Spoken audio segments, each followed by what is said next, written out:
தந்தை மகன் தூய ஆவியாரின் பெயராலே ஆமேன். அன்பார்ந்த கத்தோலிக்க கிறிஸ்துவ இறைமக்கள் அனைவருக்கும் எனது பணிவான வணக்கத்தை தெரிவித்துக் கொண்டு இன்றைய நாளில் எனது நற்செய்தி அறிவிப்பு பதிவானது கடவுளை அறியும் அறிவை வேண்டி ஆண்டவர் அருளியுள்ள இறை வார்த்தைகளை கற்று அறிவிக்கும் பகுதியே எனது இன்றைய நாளின் நற்செய்தி அறிவிப்பு பதிவு. நீதிமொழிகள் ஞான நூல் அதிகாரம் 2 இறை வார்த்தைகள் 1 முதல் 13 முடிய.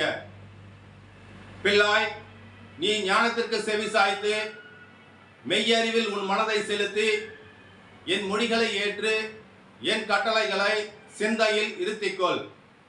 ஆம், நீ உணர்வுக்காக வேண்டுதல் செய்து மெய்யறிவுக்காக உறக்க மன்றாடு.